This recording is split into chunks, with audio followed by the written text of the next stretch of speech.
সম্মানিত দর্শক শ্রোতা, আসসালামু আলাইকুম। বাংলাদেশের নির্বাচন নিয়ে বর্তমানে অনেক আলোচনা সমালোচনা হচ্ছে।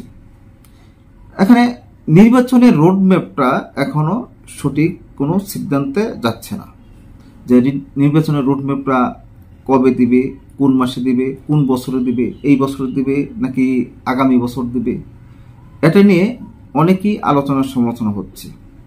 আমার এখানে বলতেছেন যে অন্তর্বর্তীকালীন সরকার বা তত্ত্বাবধায়ক সরকার, তাদের মেয়াদ থাকে 3 মাস। 3 মাসের ভিতরে নির্বাচন দিয়ে একটা নির্বাচিত সরকারের হাতে দেশের ক্ষমতা তুলে দিয়ে উনি অব্যাহতি নেবেন। কিন্তু এখন দেখা যাচ্ছে ডক্টর মোহাম্মদ ইউনূস উনি এখনো ওনার ক্ষমতায় বহাল আছেন, কিন্তু নির্বাচনের যে রোডম্যাপটা এটা এখনো কিন্তু উনি সঠিক কোনো সময় তারিখ নির্দিষ্ট করতেছেন না যে কখন এটা দিবে। এখন আজকে আবার দেখা গেল 30টি দলের সাথে একটা আলোচনায় বসবেন ঐক্যমত্য কমিশন এবং ডক্টর মোহাম্মদ ইউনূস। আজকের আলোচনা শেষে বোঝা যাবে কি হতে যাচ্ছে, আজকের কি বিষয় নিয়ে আলোচনা করতে যাচ্ছেন। যে এখন একদল চাচ্ছে নির্বাচনটা অতি দ্রুত দেওয়া হোক, আরেক দল চাচ্ছে নির্বাচনটা আরো পিছিয়ে দেওয়া হোক, আগে দেশের সংস্কার বিচার তারপরে নির্বাচন। এখন অন্তর্বর্তীকালীন সরকার ডক্টর মোহাম্মদ ইউনূস উনি কি বলছেন? উনি কি নির্বাচনটা আগে দেওয়ার চিন্তা করতেছেন নাকি সংস্কার নিয়ে চিন্তা করতেছেন? অন্তর্বর্তীকালীন সরকারের প্রধান উপদেষ্টা বাংলাদেশের সংস্কার নিয়ে আলোচনা করছেন। অনেকেই মত দিচ্ছেন যে সংস্কার করতে গেলে এখন তো সংস্কারের কিছু আমরা দেখতে পাচ্ছি না। আজকে ঐক্যমত্য কমিশনের দ্বিতীয় পর্যায়ে কারা এখানে উপস্থিত হচ্ছেন, কোন কোন দল সেখানে যাচ্ছেন, তাহলে আসুন আমরা দেখি সেই দলগুলোর মাঝে কোন কোন দল অংশ নিচ্ছেন। জাতীয় ঐক্যমত্য কমিশনের দ্বিতীয় পর্যায়ে আলোচনায় যোগ দিতে বাংলাদেশ ফরেন সার্ভিস একাডেমি মিলনায়তনে আসতে শুরু করেছেন বিভিন্ন রাজনৈতিক দলের নেতারা। আজ সোমবার বিকেলে 4:30টার দিকে এই আলোচনার সূচনা করবেন জাতীয় ঐক্যমত্য কমিশনের অন্তর্বর্তী সরকারের প্রধান উপদেষ্টা অধ্যাপক মোহাম্মদ ইউনূস। আজ বিকেল 4টার দিকে অনুষ্ঠান স্থলে আসেন বিএনপির স্থায়ী কমিটির সদস্য সালাউদ্দিন আহমেদ, দলটির চেয়ারপারসনের উপদেষ্টা ইসমাইল জবিউল্লাহ ও আইনজীবী রুহুল কুদ্দুস, জামায়াত ইসলামের নায়েবে আমির সৈয়দ আবদুল্লাহ মোহাম্মদ তাহের, সহকারী সেক্রেটারি জেনারেল হামিদুর রহমান আজাদ, গণসংহতি আন্দোলনের প্রধান সমন্বয়কারী জুনায়েদ সাকি, জাতীয় নাগরিক পার্টির আহ্বায়ক নাহিদ ইসলাম, সদস্য সচিব আক্তার হোসেন ও যুগ্ম আহ্বায়ক সরওয়ার তুষার এবং এবি পার্টির সাধারণ সম্পাদক আসাদুজ্জামান ফুয়াদ প্রমুখ। আজকের আলোচনায় 30টি রাজনৈতিক দলের আমন্ত্রণ জানানো হয়েছে। রাষ্ট্রের বিভিন্ন ক্ষেত্রে সংস্কার প্রশ্নের ঐক্যমত্য প্রতিষ্ঠার লক্ষ্যে রাজনৈতিক দলগুলোর সঙ্গে জাতীয় ঐক্যমত্য কমিশনের দ্বিতীয় পর্বের আলোচনা বসছে। রাষ্ট্রের বিভিন্ন ক্ষেত্রে সংস্কার প্রশ্নের ঐক্যমত্য প্রতিষ্ঠার লক্ষ্যে রাজনৈতিক দলগুলোর সঙ্গে জাতীয় ঐক্যমত্য কমিশনের দ্বিতীয় পর্বে আলোচনায় বসছে।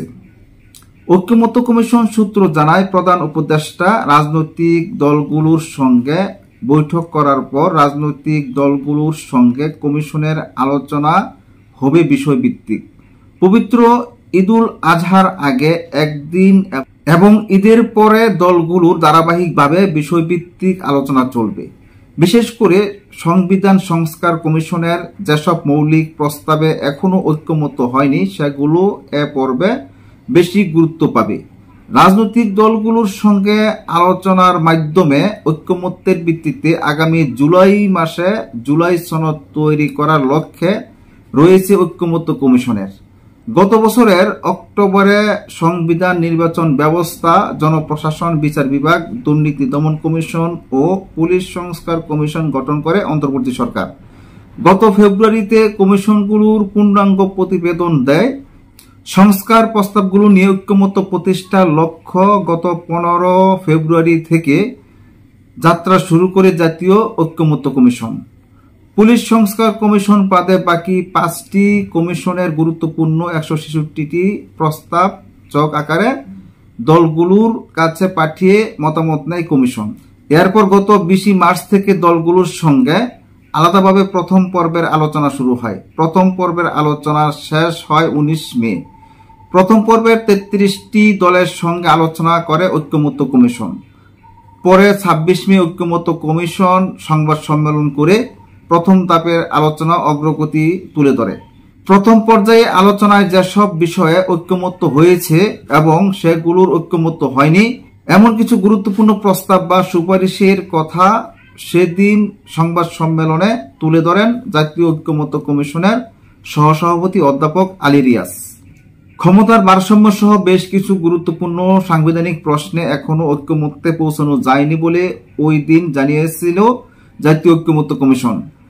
এর মধ্যে বিচার বিভাগের কেন্দ্রীয়করণের কাঠামো, তত্ত্বাবধায়ক সরকারের প্রধান উপদেষ্টা নিয়োগ, তত্ত্বাবধায়ক সরকারের মেয়াদ, জাতীয় সাংবিধানিক কাউন্সিল গঠন, একই ব্যক্তি প্রধানমন্ত্রী হিসাবে কতবার নির্বাচিত হতে পারবেন, একজন সংসদ সদস্য কতগুলো পদে থাকতে পারবেন, রাষ্ট্রপতি হিসাবে প্রক্রিয়া কি হবে, সংবিধান সংশোধন প্রতিক্রিয়া কি হবে, এ ধরনের মৌলিক কাঠামোগত গুরুত্বপূর্ণ বিষয়গুলো অমীমাংসিত থেকে গেছে।